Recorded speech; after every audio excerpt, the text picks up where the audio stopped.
The sharp squeal of the gurney's wheels echoed in the white-tiled corridor.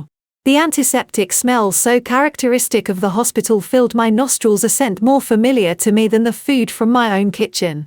It was past 2:00 a.m.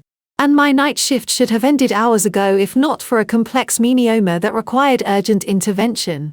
After 12 hours on my feet in the operating room, all I felt was a sharp ache between my shoulder blades and a total stiffness in my back. I am Dr.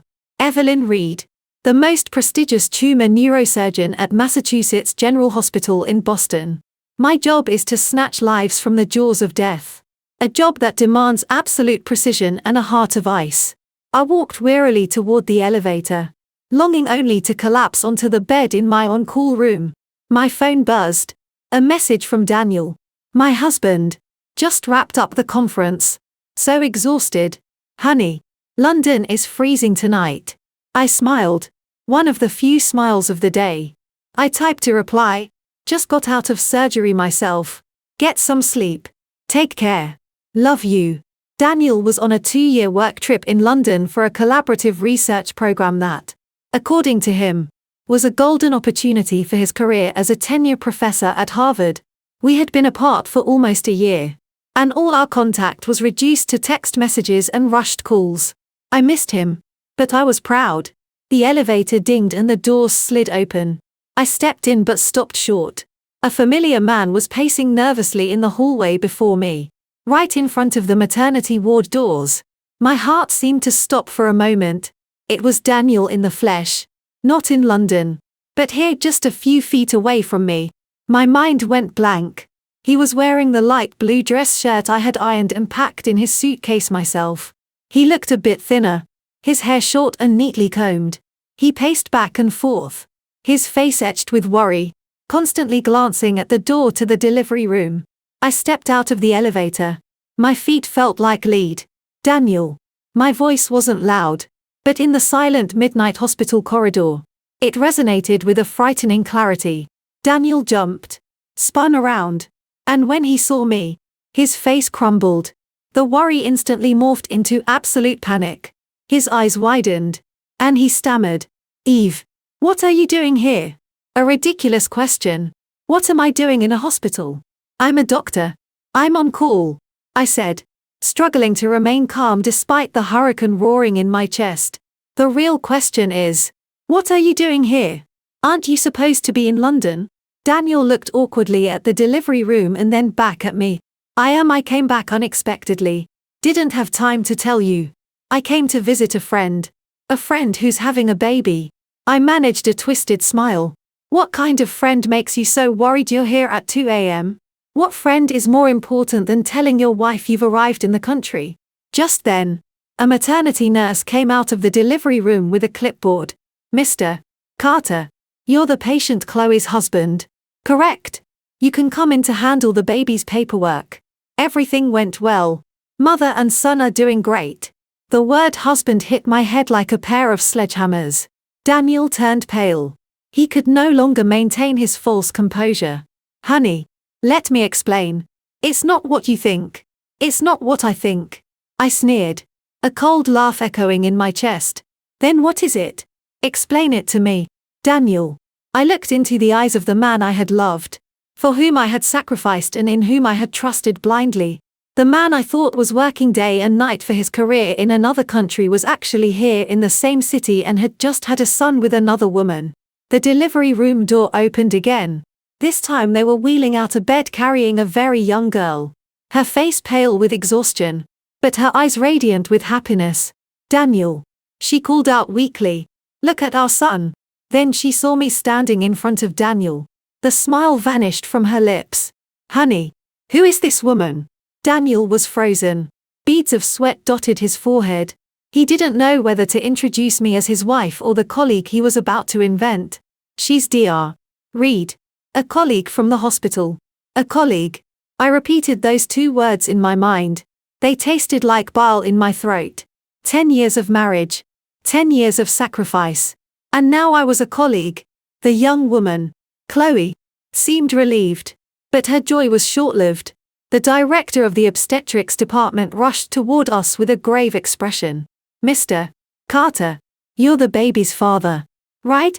Yes. Yes. I am. Is something wrong with my son? Daniel asked urgently. The infant is having seizures. We just performed an emergency transfrontal ultrasound. The director paused and looked at me. Dr. Reed, what a stroke of luck you're still here. I immediately turned to him, trying to push away my personal turmoil. What is it, doctor?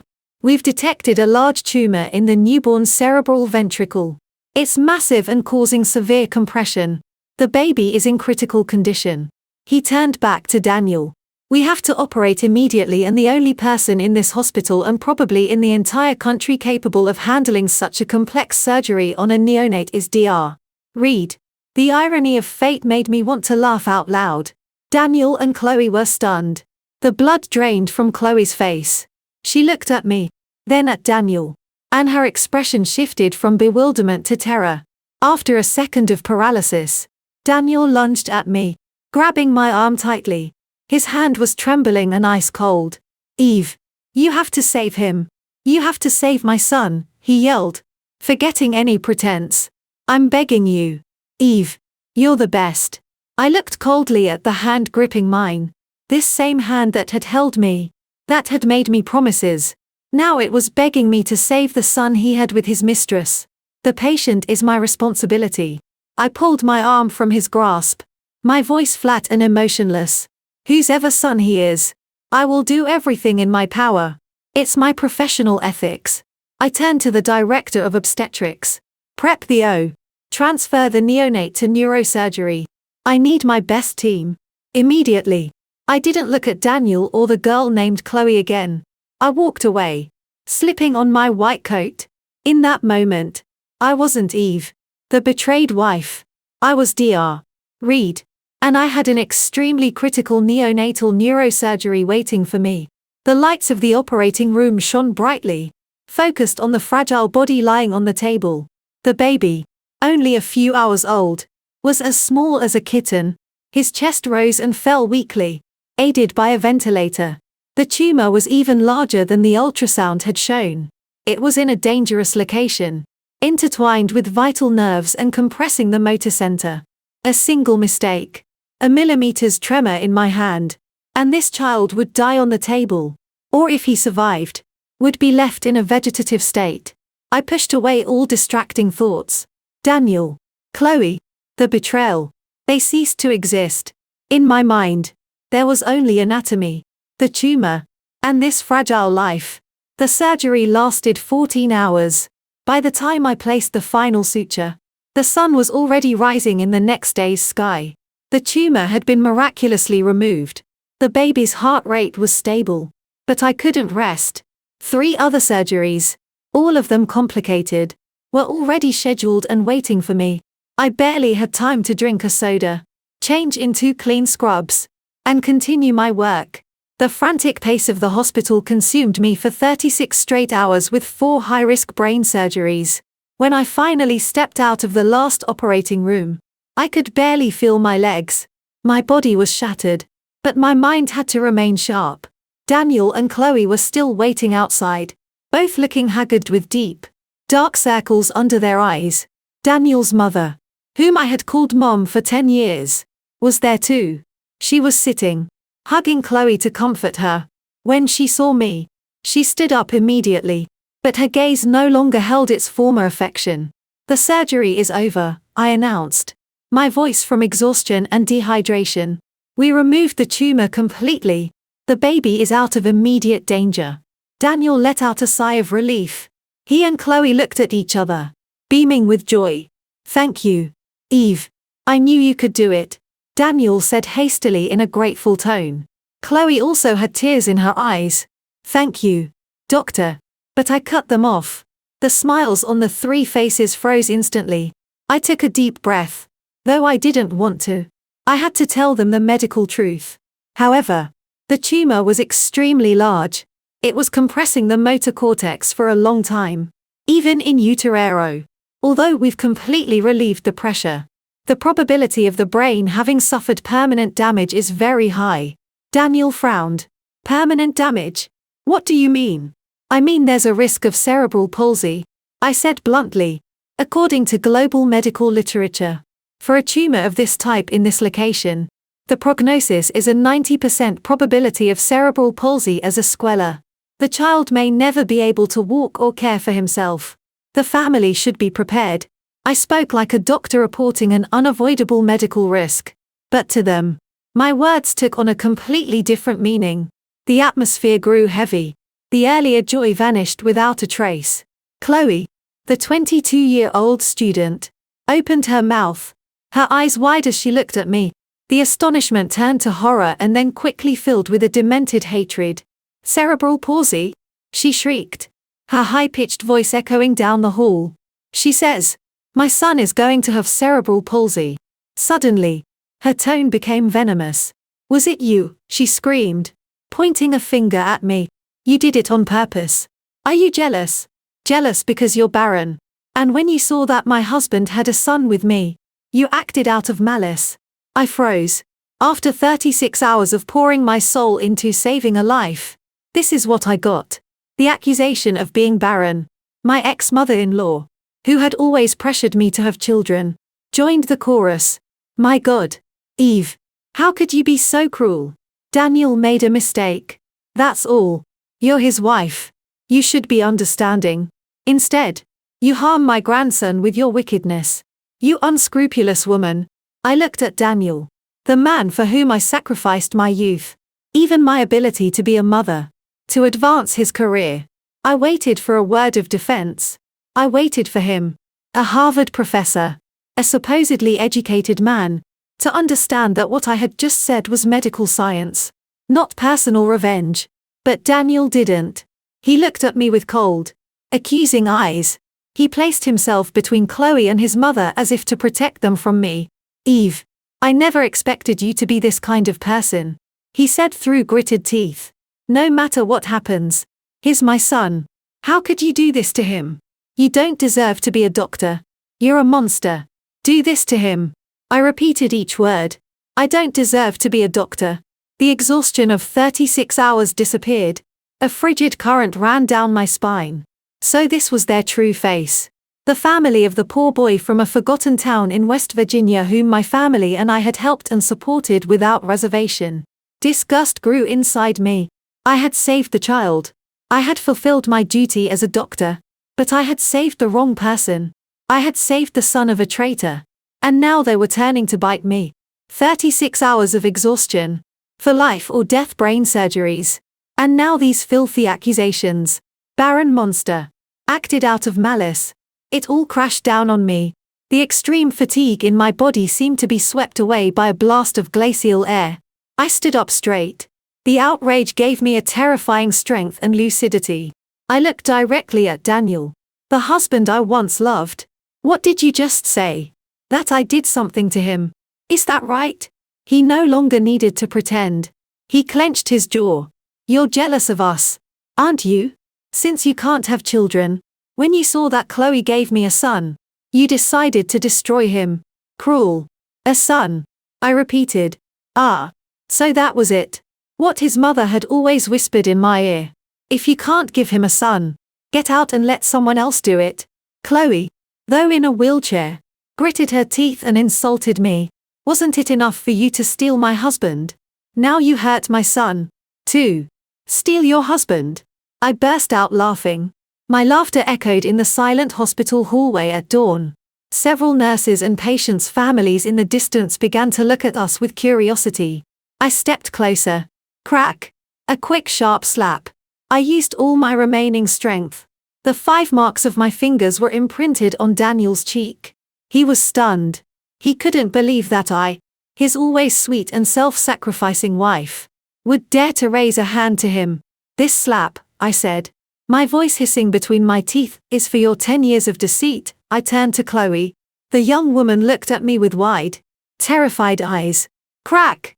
Another even harder slap. And this is for your shamelessness and your ignorance.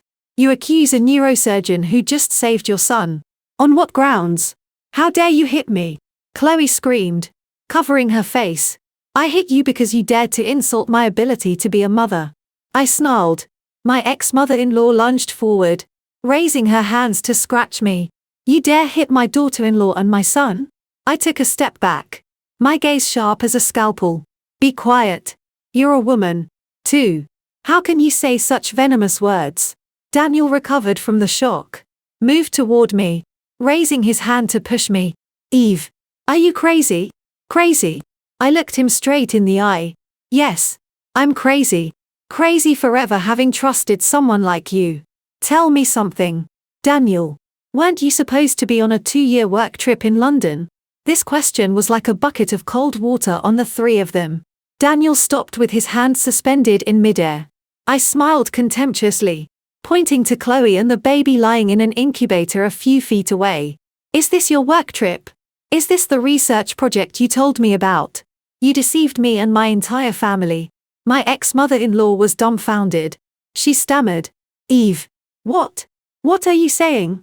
He's in London. Ask your dear son. I said without a trace of respect. How long has he been here? How has he been deceiving me and my family? He's been using my money to support his mistress and have a child with her. Daniel's face turned ashen. He couldn't deny it. All the onlookers understood the situation. They began to whisper. A jealousy scandal. No. This was a scheme. And the victim was their most brilliant neurosurgeon. I looked at Daniel, Chloe, and his mother. The three people I once considered family, now revealed as a pack of vile parasites. Listen to me carefully. I said loud enough for them and everyone else to hear. First, I saved your son, strictly following my professional ethics. The risk of cerebral palsy is due to the tumor, not me. Second, from this moment on, you and I, Daniel, have nothing more to say to each other. I'll see you in court. I turned and walked away without deigning to look at them for another second. I heard Chloe's sobs, my ex-mother-in-law's insults, and Daniel's voice desperately calling my name. I didn't care. I walked straight to my office and slammed the door. My world had collapsed. Yes, but now my revenge was just beginning. Silence enveloped my office. The first light of dawn filtered through the window, illuminating the medical diplomas and awards hanging on the wall. I sank into my armchair. Only then did my body register the extreme exhaustion. But my mind was sharper than ever. The image of Daniel, the self-made man from a forgotten town in West Virginia, appeared with brutal clarity. I met him when we were both medical residents. I was the daughter of a prestigious family of doctors. Daniel, as he always said with pride, was a poor boy with nothing but his intelligence and ambition. I was drawn to exactly that. I thought he was authentic, different from the rich kids who only knew how to depend on their families. My parents were against it at first. My father, a veteran physician, an eminence in his field, had an infallible judgment. I don't trust that boy's eyes. Eve, his ambition is a hunger that will never be sated. He will do whatever it takes to get what he wants. But I disobeyed my father. I loved Daniel. I believed in our love. We married. I used my savings and my parents' help to buy our first house, a beautiful home in Wellesley. Daniel wanted to get his PhD. I supported him. Focus on your studies. I'll handle the finances. I told him. I threw myself into work like a machine. In addition to my hours at the hospital, I taught classes and wrote articles. Every dollar I earned went to his education and to building his career. 5 years ago, I got pregnant. It was exactly when Daniel was immersed in his doctoral thesis in the most crucial part. When I gave him the news, he wasn't happy. He frowned. Honey, I'm at a very delicate point and you're about to be promoted to department head. A child now would complicate things for both of us. What if we wait a little? His wait a little meant I should have an abortion. I cried for days. But out of love for him, believing in the promise that we would have a whole team of kids later, I gritted my teeth and agreed. I never imagined the abortion would cause complications. The doctor told me my chances of getting pregnant again were very low. Almost nil. I hid this from Daniel. I was afraid of disappointing him. I suffered in silence. And now he and his mistress dared to use the word barren to humiliate me. The pain and hatred swirled in my chest. He had not only stolen my money, but he had also stolen my only child. my right to be a mother. Then when he finished his PhD, he wanted a position at the university, a tenure chair. He said it was his life's dream. It was my father, the same man who had opposed him, who out of love for his daughter had to use the connections he had cultivated his whole life, use his prestige as a guarantee. He pulled strings, introduced Daniel to influential people. Daniel was appointed associate professor and then tenure professor with astonishing speed. He became the youngest tenure professor in the faculty. He strutted around believing it was all due to his talent. He forgot that without the springboard my family provided he would still be a simple doctor waiting his turn in a long line and the work trip to London. That too was my father's idea and arrangement. It turns out he used the cover my family created for him to deceive me, to build a new family. He had an escape plan ready. He had a son, a young mistress. He was just waiting for the right moment to discard me. This deception wasn't a momentary lapse. It was a meticulously calculated plan carried out over years. He deceived me and my parents. I gritted my teeth. The tears were gone. If he had been calculating, so would I. If he wanted a war, I would give him one he would never forget. He had taken too much from me. It was time to get it all back. I didn't go home. I called the hospital director, a good friend of my father's. I kept my voice steady. I've just had a very serious family problem. My husband, well, Daniel has a child with another woman. I just operated on that child. There was a silence of several seconds on the other end of the line. He was stunned. I need a leave of absence. I need the 2 months I'm entitled to by law. Of course. I'll approve it right now. Rest. Eve. If you need anything, call me. Thank you. The first thing I did was call a lawyer. Not the family lawyer, but Marcus Thorne. Marcus had been a doctor before studying law. He specialized in medical malpractice cases and complex divorces. He was brilliant, cold, and most importantly, he hated lies. Marcus Thorne speaking. Marcus, it's Evelyn Reed. Dr. Reed, what's going on to call me so early? I want a divorce and I need your help with something immediately. I told him the story in broad strokes.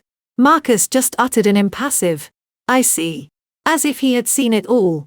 He cheated on me and had a child out of wedlock. I want you to file a motion to freeze all our assets immediately.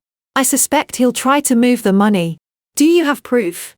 I have irrefutable proof. But I don't want to present it yet. For now, I just need you to file for an asset freeze. All joint accounts. All properties. Understood. Send me the list of assets and his details. I'll file the injunction with the court this morning. I hung up and immediately drafted a detailed email. The house in Wellesley, where my parents gave the money for the down payment.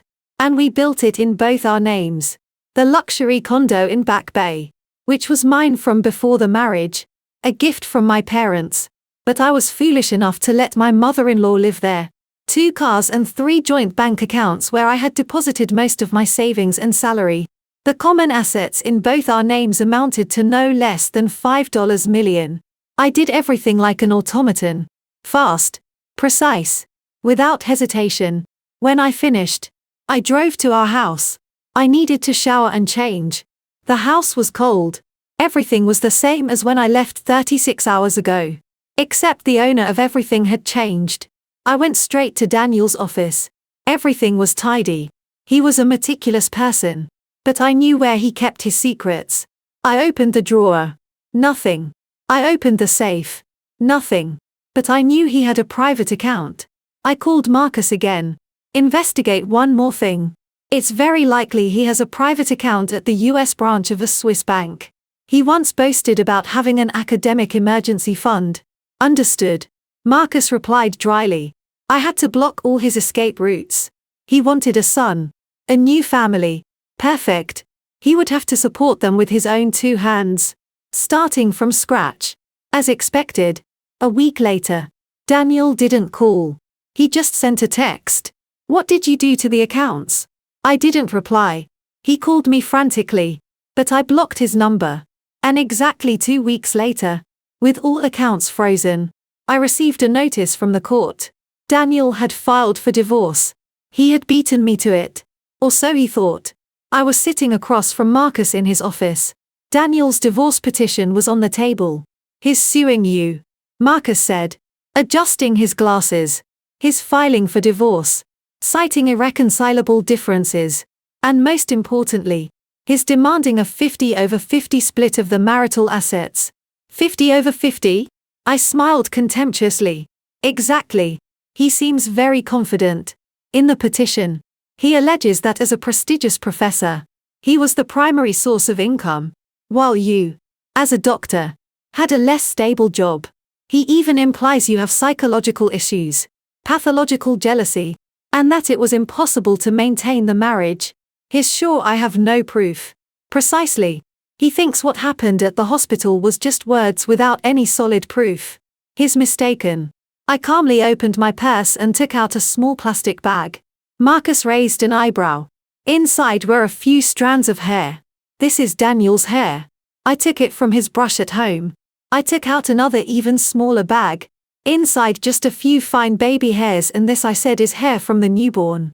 I collected it when I shaved his head to prepare for the surgery. It's a mandatory procedure to ensure total aspis. Marcus looked at me. His gaze was no longer that of a lawyer but of a former doctor, full of admiration. He understood what I had done. DNA.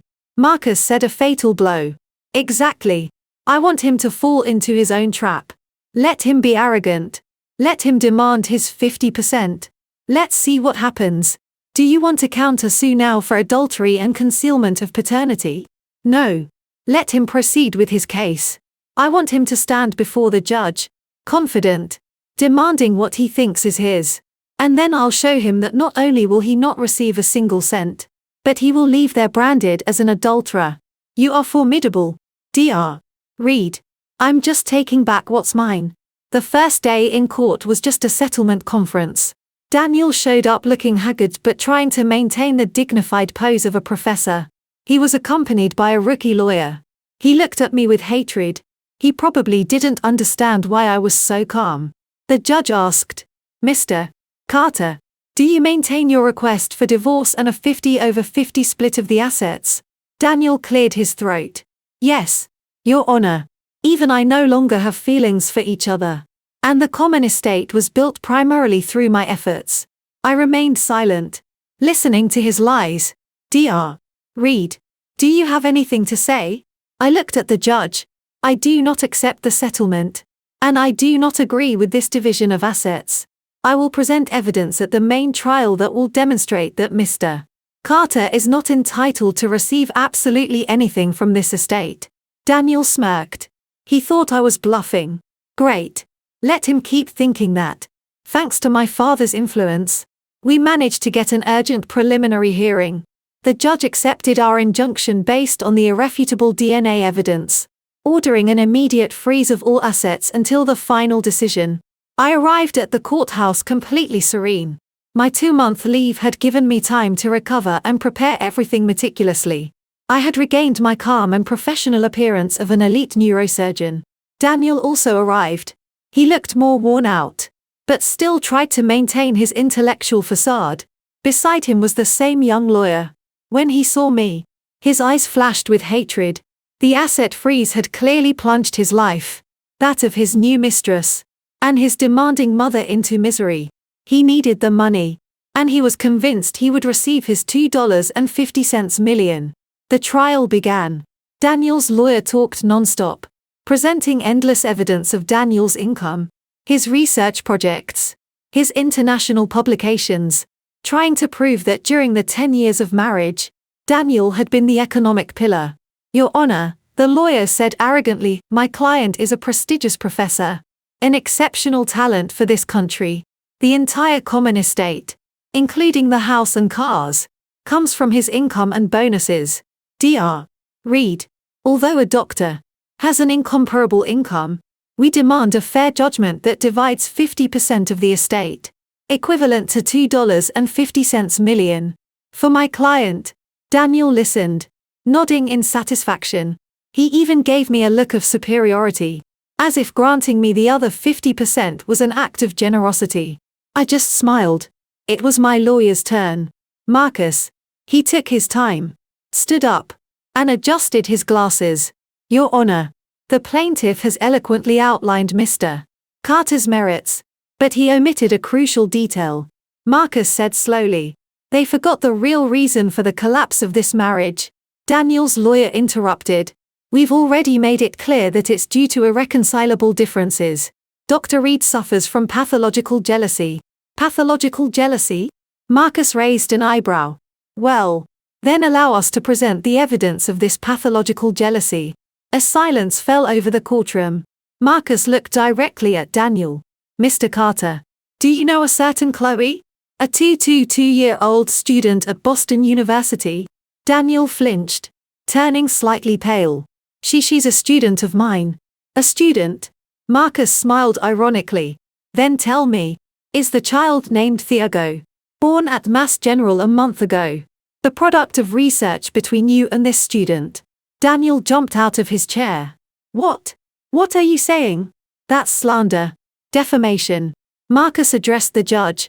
Your Honor, to prove the veracity of our claims and to prove that Mr. Claims in Carter seriously violated marriage and family law by deceiving his wife and having a child out of wedlock, we request the presentation of the results of a DNA test. Marcus placed a folder on the table. This is the report from one of the most prestigious labs in the country. The samples analyzed are hair from Mr. Daniel Carter and hair from the said newborn obtained during the preparation for a brain tumor surgery. The result? A 99.9% paternity match. Irrefutable proof. Daniel was speechless. His face went from red to gray. He staggered, almost falling. He couldn't believe it. He didn't understand how I had obtained a hair sample from the baby. I looked at him with eyes as cold as ice. By saving his son, I had obtained the ultimate weapon to destroy him. Daniel's lawyer was also mute. Marcus continued. Not only was there a sentimental violation, but Mr. Carter also attempted to hide assets. Immediately after Dr. Reed discovered the deceit in less than 24 hours, he tried to transfer a large sum of money from a joint account to a private account in his name at a Swiss bank. Fortunately, we requested a judicial freeze in time. Your Honor, Marcus concluded, we request that Mr. Carter's request for a division of assets be completely denied given that he is the sole guilty party, having violated his marital duties, cheated, and had a child with another woman. We request that the entire marital estate, the majority of which comes from the wife's family, be awarded to my client, Dr. Reed. Mr. Carter must leave empty-handed. The court deliberated for 15 minutes. The final judgment was delivered. The judge denied the plaintiff Daniel Carter's request for a division of assets and accepted the defendant Evelyn Reed's request. The entire common estate valued at $5 million became the exclusive property of Evelyn Reed. Daniel would leave with nothing. The judge's gavel sounded. Daniel collapsed in his chair. $5 million. All lost. The 10 years of deceit and effort had vanished. He looked up and met my eyes. His bloodshot with a mixture of hatred and despair. I stood up calmly and left the courtroom with Marcus. I thought that after that fatal blow, Daniel would quietly retreat. But I underestimated his audacity and his mistress's madness. Having lost the $5 million with no money to maintain their luxurious lifestyle and treat their sick child, they were cornered and a cornered beast attacks. A week after the divorce, as I was enjoying my leave, reading a medical book, I received another court notice. I opened it. This time, the plaintiff was her. Chloe, what is this? I asked Marcus on the phone. She's suing you. Marcus's voice was still calm. Miss Chloe is suing you for gross medical negligence during the surgery.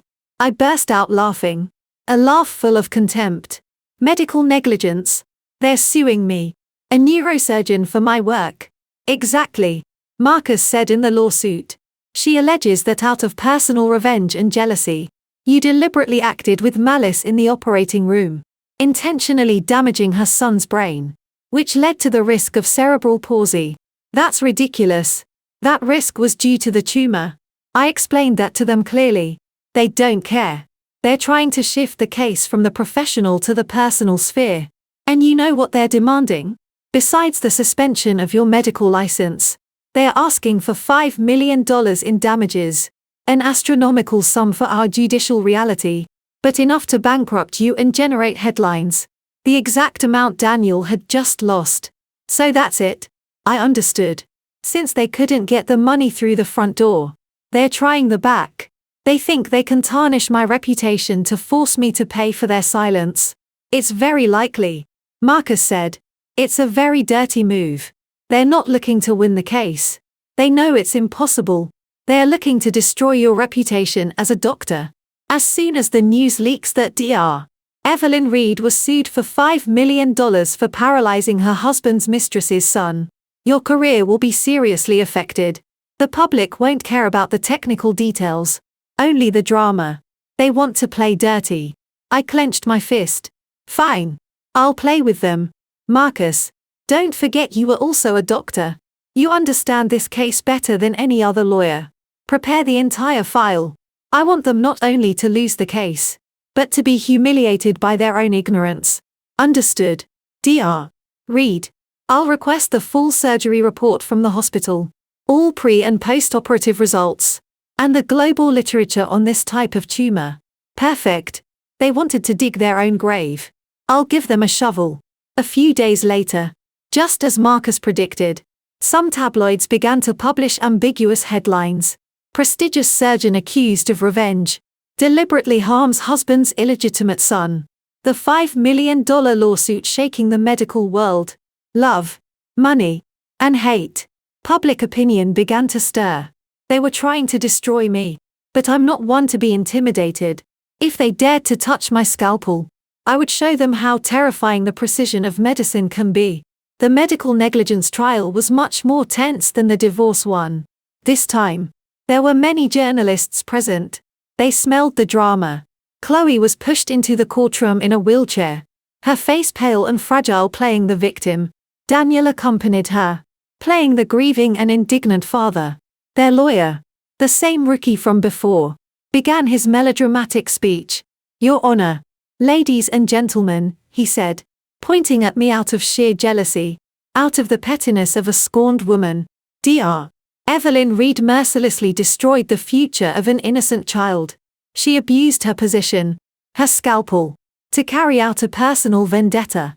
My client's son, little Thiago, could have been healthy, but she purposely left him with cerebral palsy. Chloe began to sob. Daniel gritted his teeth, glaring at me. They were acting very well. Several journalists started taking pictures. They were trying to turn the courtroom into a theater. But my lawyer, Marcus, didn't give them that chance. When it was his turn, Marcus stood up. He didn't talk about jealousy or love affairs. He only talked about medicine. Your Honor, Marcus began, his voice firm and clear like a former doctor's. The plaintiff is trying to turn a purely technical issue into a sentimental drama. Now, let's talk with scientific evidence. Marcus presented a thick dossier. First, here are the results of the transfontanal ultrasound and the patient's diagnostic images before the surgery. He pointed to an X-ray. As you can see, the ventricular tumor measured 8 by 10 cm, occupying almost the entire ventricle of a newborn. It was already severely compressing the neuromotor centers. Second, we cite 5 of the most recent clinical studies from the New England Journal of Medicine and the American Association of Neurological Surgeons. Marcus held up the translated and certified documents. For this type of tumor of this size and in this location, the mere fact that the baby survived childbirth is a miracle. And even with a successful surgery, the probability of permanent sequelae of cerebral palsy due to the compression suffered in the womb is 90%.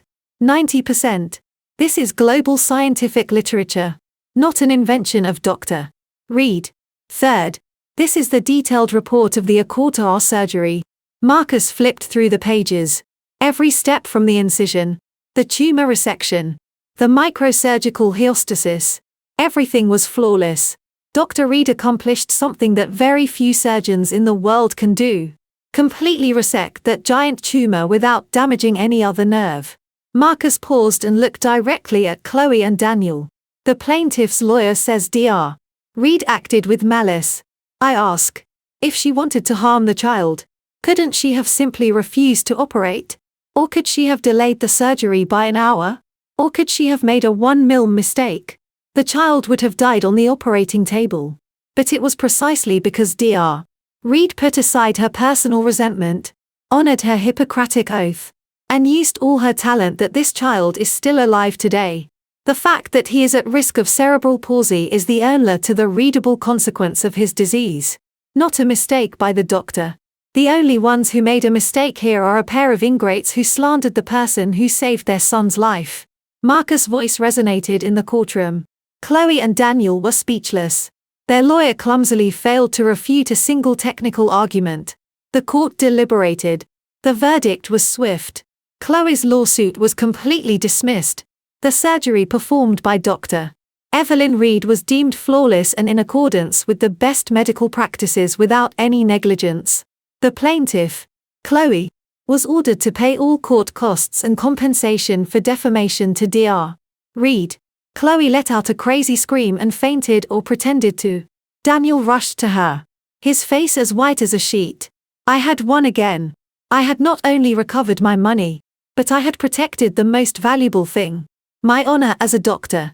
After winning 2 consecutive lawsuits, I thought I deserved some peace. I still had almost a month of my leave. I decided to put my life in order. Starting with the house in Wellesley. House number 1. After the verdict, I called a locksmith to change all the locks. I threw all of Daniel's clothes and belongings into large trash bags. I wanted to erase every trace of the traitor from my home. I was cleaning the living room when the doorbell rang. It rang non-stop, angrily, until it turned into thunderous pounding on the door. I looked at the security camera. It was my ex-mother-in-law. She was there with her hands on her hips, her face red, shouting insults. Open the door. You witch. You changed the locks. You're trying to steal my son's house. Open up or I'll break the door down. Calmly, I activated the speaker of the security system. Please leave. This is my house. It's no longer your son's house. What? What did you say? She was stunned and then her fury intensified. This house belongs to my son. To Daniel. You're nothing but a parasite. Get out of my house. You should update your information, I said in a monotone voice. The court has already decided. Daniel left empty-handed. This house is 100% mine. You have no right to be here. What court? You're all in it together. I don't believe you. She shouted. I'm calling the police. I'm reporting you for trespassing. She pulled out her cell phone and dialed 911. Police. Come to 15 Cherry Blossom Lane right now. My daughter-in-law is kicking me out. She's squatting in my son's house. They're thieves. I shrugged, turned off the speaker, and went to make some tea. I knew they would come. 15 minutes later, a Wellesley police patrol car arrived with its lights flashing. 2 officers got out. Looking serious, my ex-mother-in-law ran to them, crying and playing the victim. Officers, you see, my daughter-in-law's so ungrateful. She's kicking me out, taking over the house. Oh my God. An officer knocked on the door asking for the owner to come out. I calmly went to open the gate. Good afternoon, officers.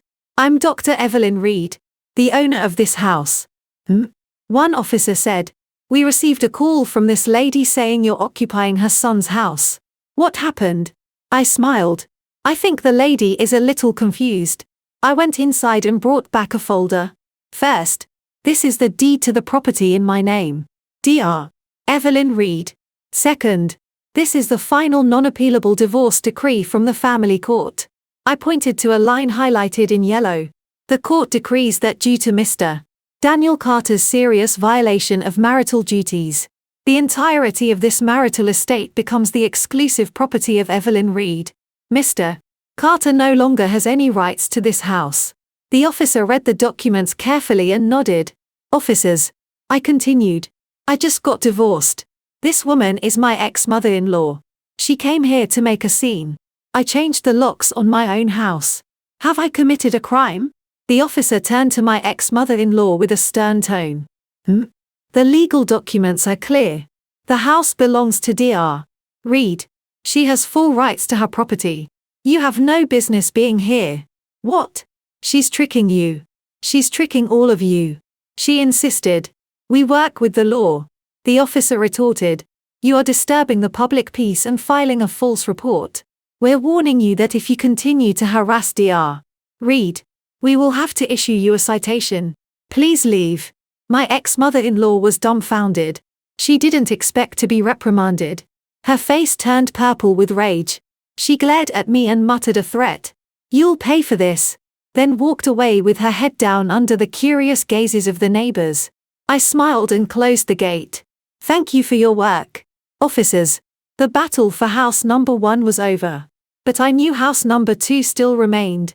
With the Wellesley house settled, I turned my attention to the luxury condo in Back Bay. That was the real thorn. The apartment was my separate property, a gift from my parents before I got married. But for 8 years, I was foolish enough to let my mother-in-law live there so she could boast about having a luxury apartment in Boston. Daniel, with his cowardice, had always told his family back in his small town that he had bought it himself with his hard work so his mother could live like a queen. It was time to take it back. I didn't go alone. I called Marcus. Get a professional moving company. One that comes with private security and a good locksmith. What are you planning? Marcus's voice sounded amused. I'm going to reclaim my separate property and I anticipate my ex-mother-in-law won't leave quietly. Understood. 3 days later, I was at the entrance of the luxurious building. The moving team, 6 uniformed men, and 2 burly security guards were waiting for me. The locksmith was ready. We went up to the 5th floor. The view of the city was spectacular. I once loved this apartment, but to please Daniel and his mother, I never lived there. I rang the bell. After a moment, my ex-mother-in-law opened the door. She was wearing a cucumber face mask and silk pajamas. Upon seeing me, she flinched and her face darkened. What are you doing here? This isn't your house. She tried to slam the door in my face, but I was faster. I put my foot in to block it. My 2 security guards moved forward, flanking the door so she couldn't close it. I smiled. A smile I knew she hated. You're mistaken again. This is exactly my house. I showed her the property deed. My name, Evelyn Reed, was clearly printed, and the acquisition date was before my marriage to her son. It's separate property, I said clearly. It has nothing to do with the $5 million your son just lost. It's mine. It has always been mine. You. She trembled. Not with fear, but with rage. Con artist. My son bought this house for me. Your son lied to you. He didn't put a single cent into this house. Now, please gather your personal belongings and vacate my property immediately. I'm not leaving. This is my house. If you come in, I'll call security.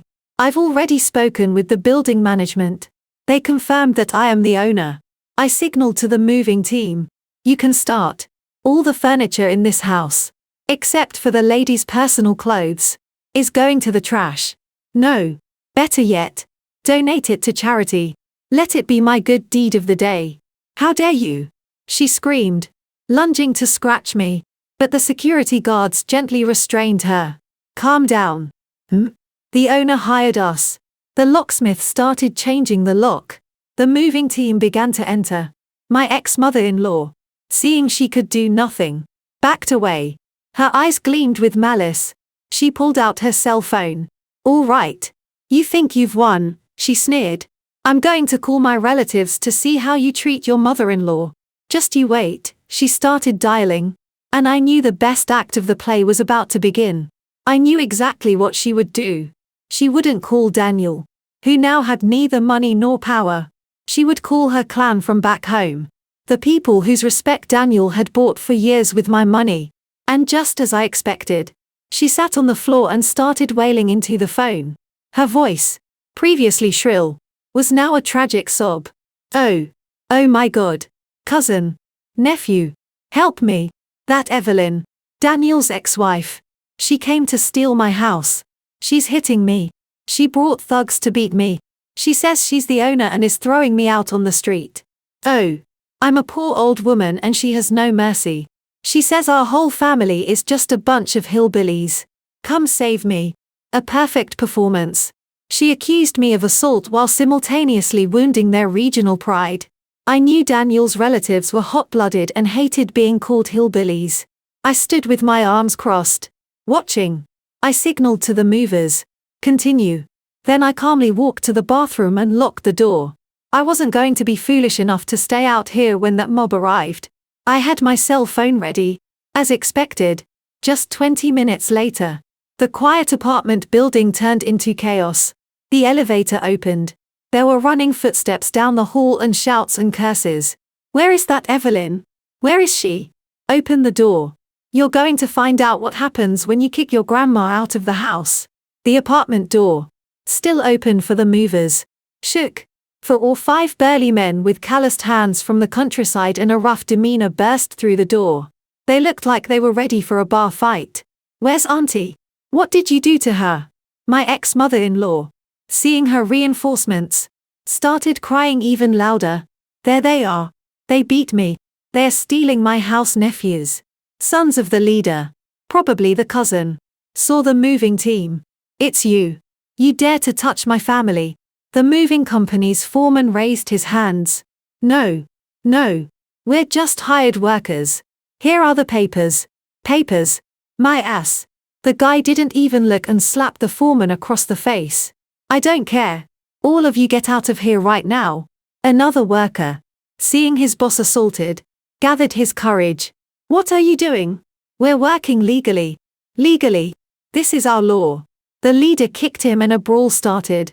My moving team, despite having security, was no match for these brutes. They were getting beaten up. Furniture started to break. I heard screams, curses, and the sound of things shattering. In that moment, from the bathroom, I calmly dialed 911. Hello.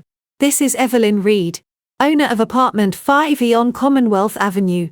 I'm reporting that a group of 5 or 6 men have illegally entered my home.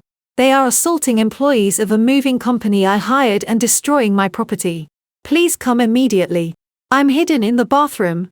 I heard the cousin shouting outside. Where is that Evelyn? Get her out of there. We're going to mess her up.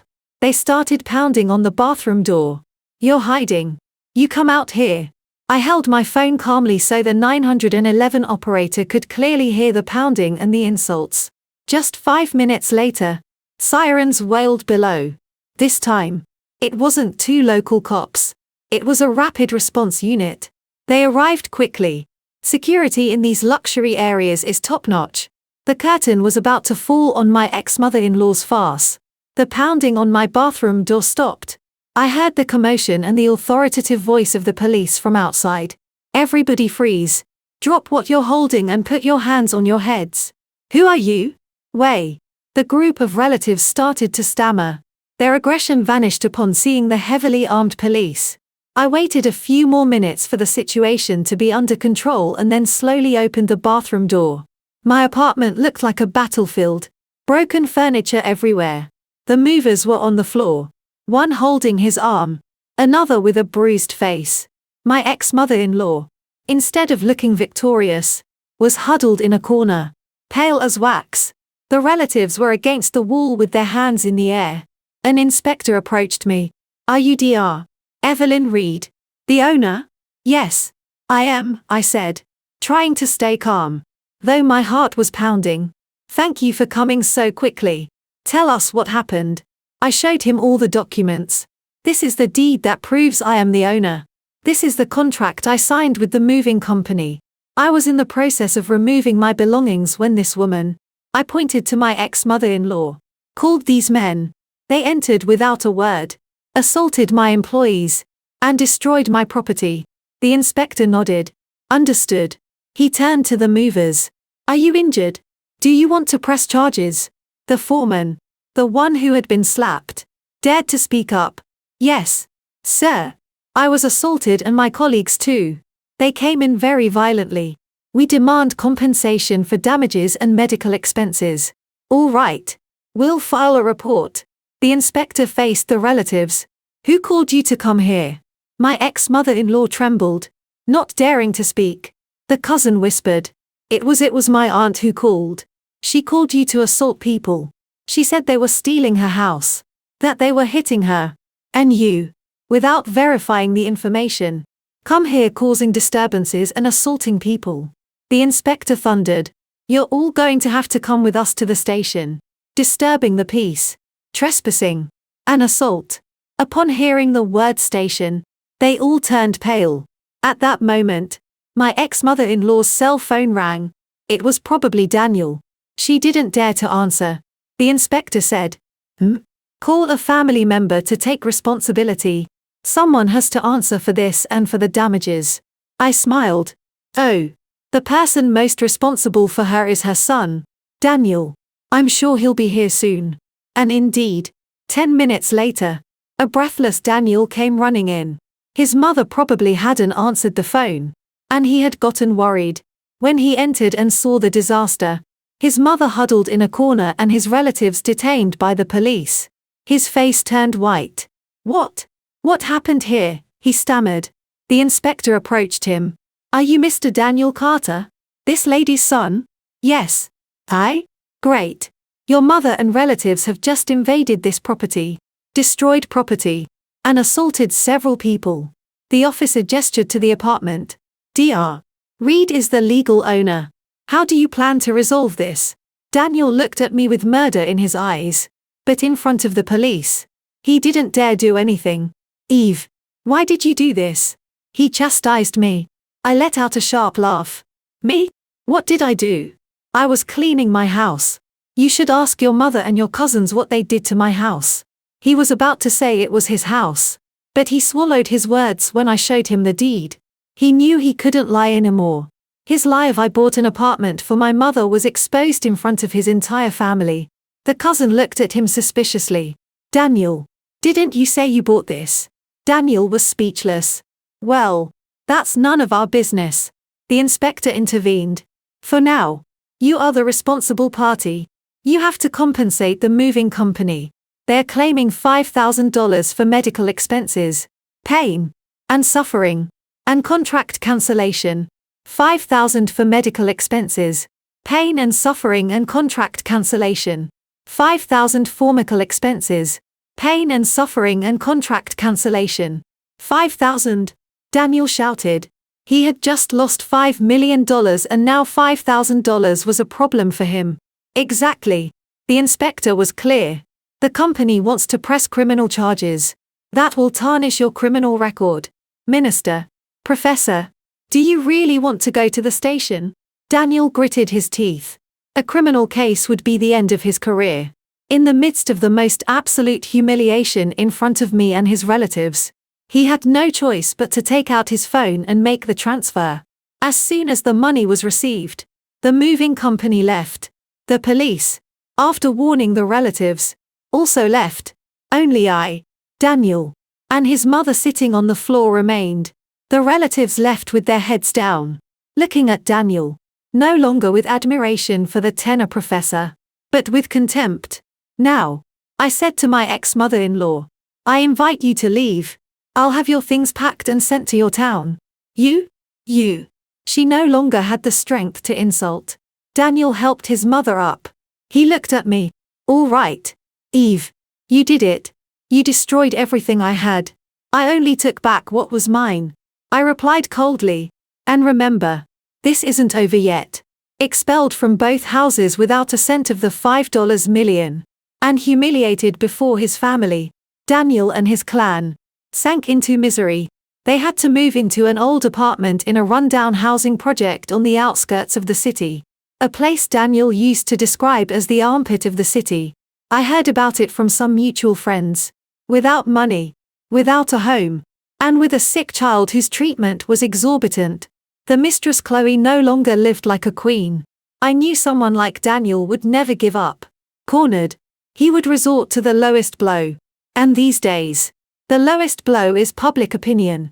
My leave was about to end. I was preparing to return to the hospital where my work awaited me. But on the very morning I was supposed to return, the storm broke. Marcus called me very early. His voice urgent. Eve, check the internet right now. He made his move. I turned on my computer. The first thing I saw were sensationalist headlines. Social media posts shared at lightning speed. Scandal. Prestigious Mass General Surgeon attacks husband and mistress in hospital. Exclusive video.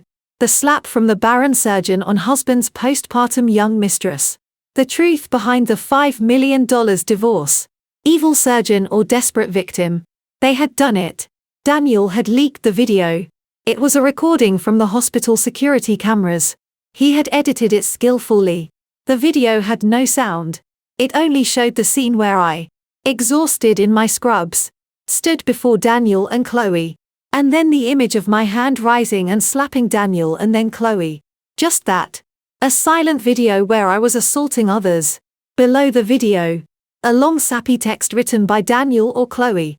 It told how he was a humble professor despised by his wife's rich family.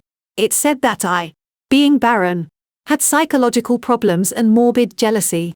That Chloe was just a student who had innocently fallen in love with him. He wrote about the surgery, even though my son was in critical condition. My wife, Dr. Reed, imposed conditions on us. She deliberately delayed the operation.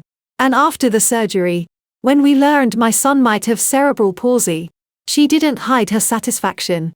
She assaulted us in the hospital hallway in our moment of greatest pain.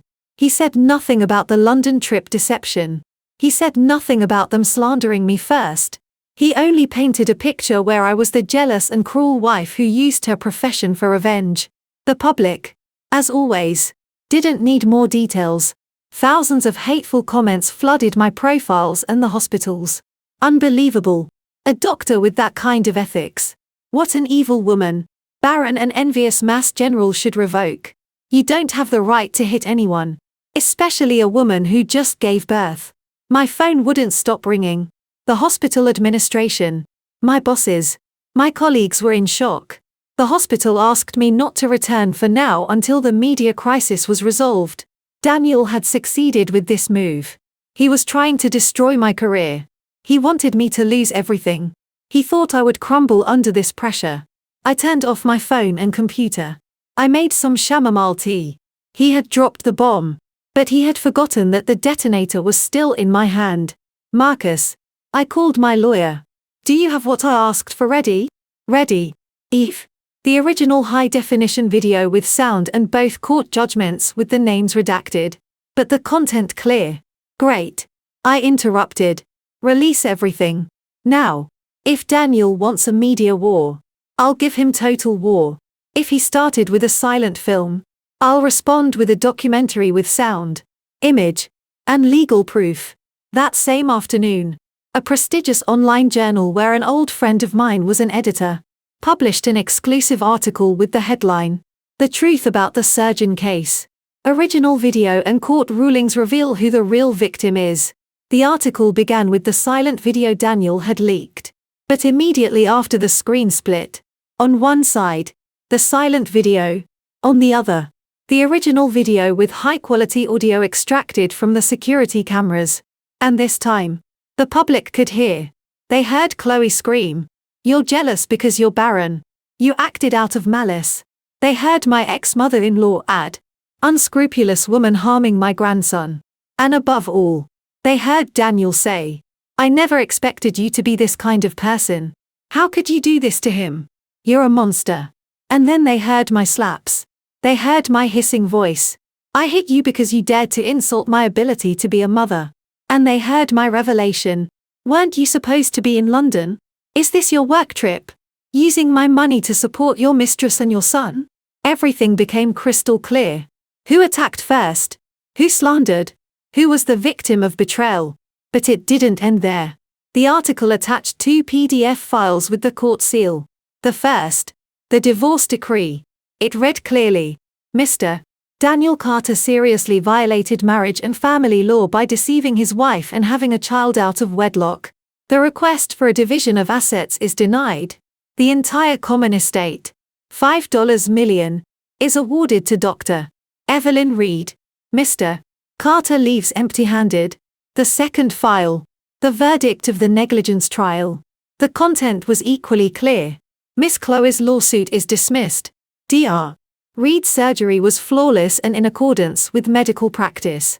The 90% risk of cerebral palsy is due to the tumor's pathology. not the doctor. Miss Chloe is ordered to pay court costs and compensation for defamation to Dr. Reed.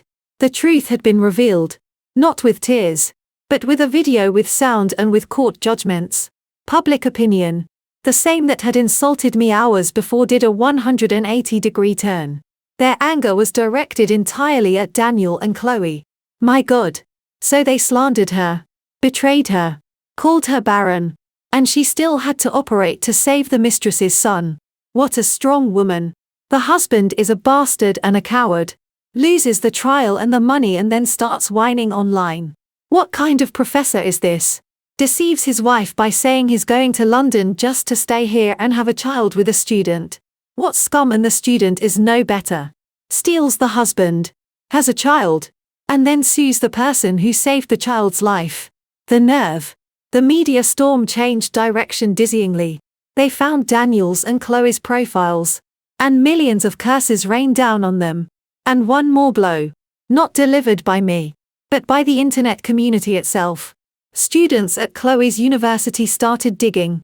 They reviewed her undergraduate thesis defense and discovered it was suspiciously similar to a research paper published by Daniel a year earlier. They accused her of plagiarism and of using the relationship to get good grades. Other students accused Daniel of harassing female students. It was no longer just a family matter. It had become an academic and ethical scandal that shook the world of education. Daniel and Chloe, from victims, became society's villains. They had been mercilessly crushed. After the media scandal, Daniel's university couldn't stand idly by. Under pressure from the public and the Department of Education, they had to open a disciplinary proceeding. However, the result was a mere slap on the wrist, a 3-month suspension without pay, and the withdrawal of all bonuses for that year. Nothing more. They couldn't easily fire a prestigious tenor professor, especially if he was still useful for certain projects. I knew it. I knew how the system worked. And it seemed Daniel thought so, too. He thought he had weathered the crisis. After a few weeks of silence, when public opinion began to calm down, his arrogance resurfaced. One night, an unknown number called me. I had a feeling it was him. I answered. Eve. It's Daniel. His voice wasn't apologetic, but tired and with a touch of superiority. I remained silent. I know a lot has happened. The public opinion is terrible. He sighed as if he were the victim.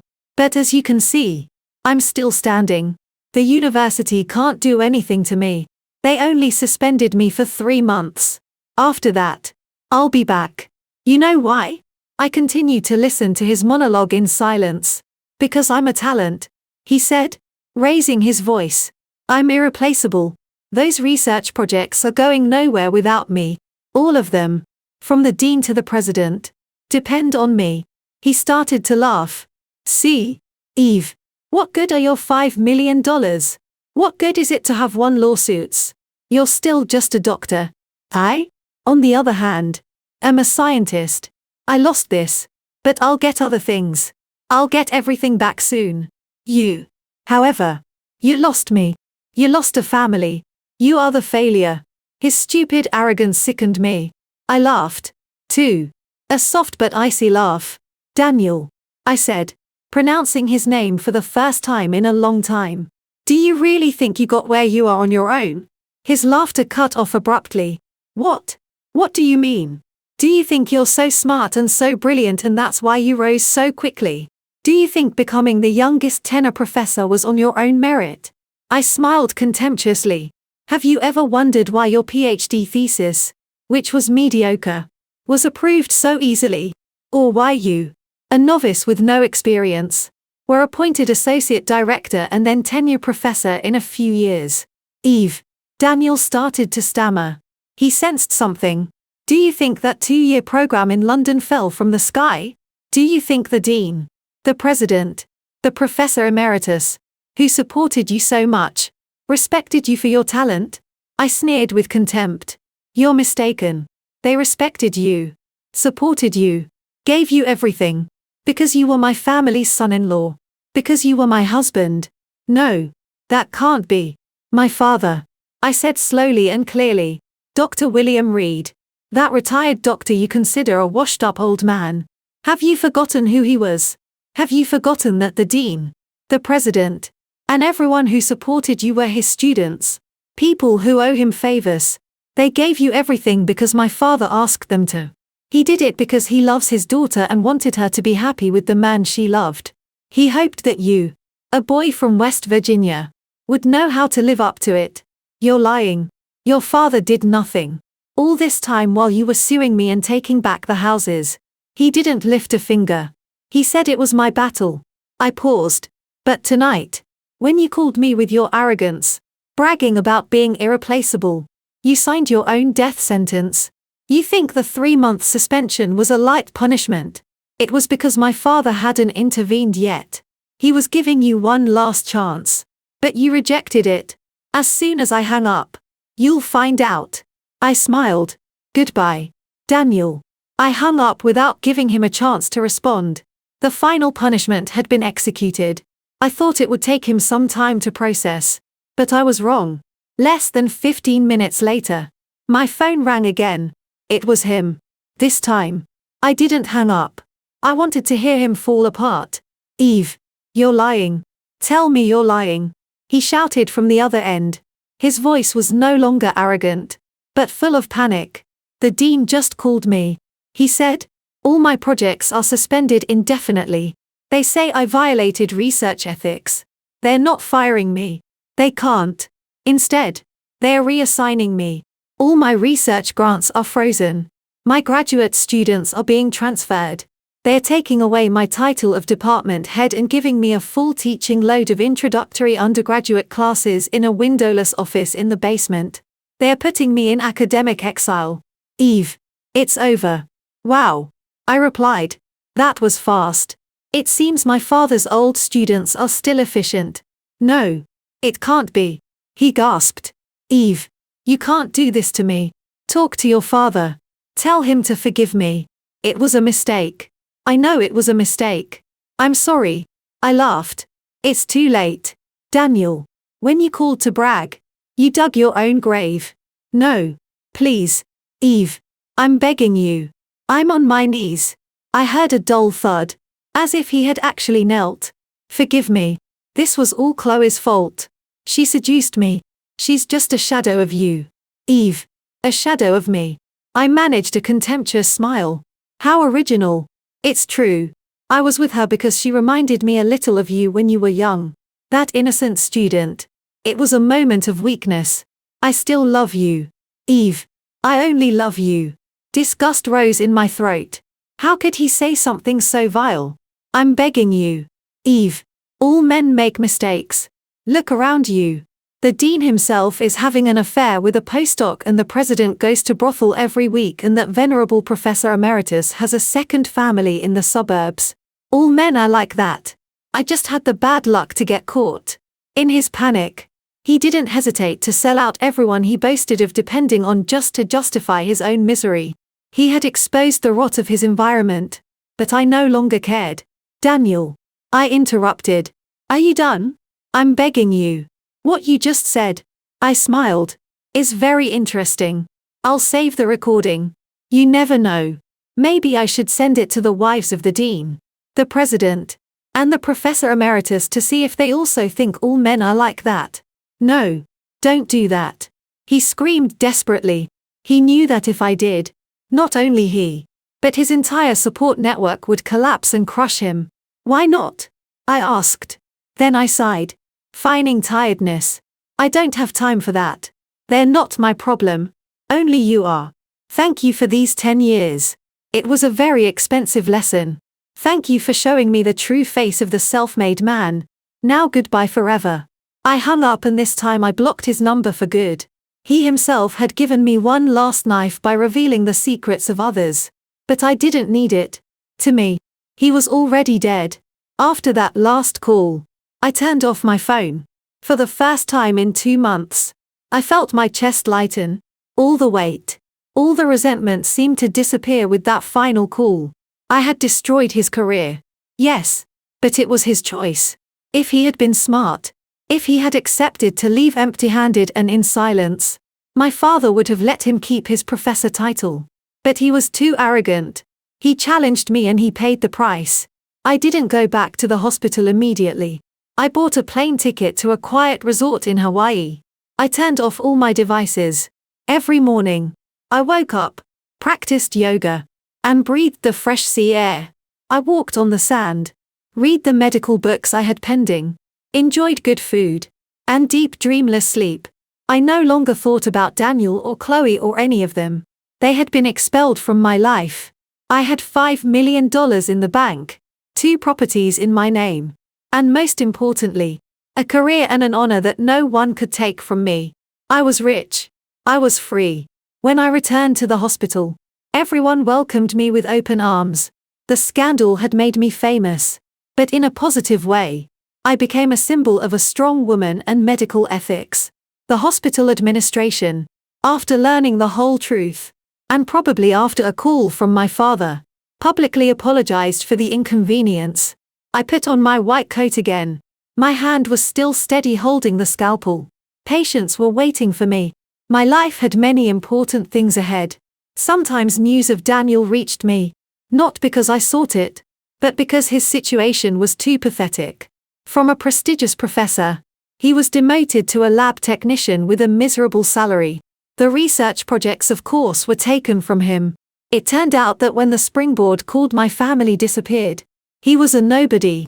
He lived in that dilapidated apartment in the housing project with his crying mother and his mistress Chloe, who was no longer young and beautiful, but a stressed and bitter mother who constantly begged him for the lack of money. And the heaviest burden, the child. Just as I had diagnosed, the baby suffered from severe cerebral palsy, needing expensive rehabilitation and constant care. It was an endless economic and emotional burden. I heard that Daniel was borrowing money from everyone, but after what he had done, nobody wanted anything to do with him. He had to get extra jobs after his hours in the lab. The air of a dignified professor was gone. He had lost everything: career, money, fame, and freedom. He was forever tied to the consequences of his actions. A bitter mother, a resentful mistress, and a sick child. That was the fairest punishment for him. Much worse than prison. He would live in that earthly hell day after day for the rest of his life.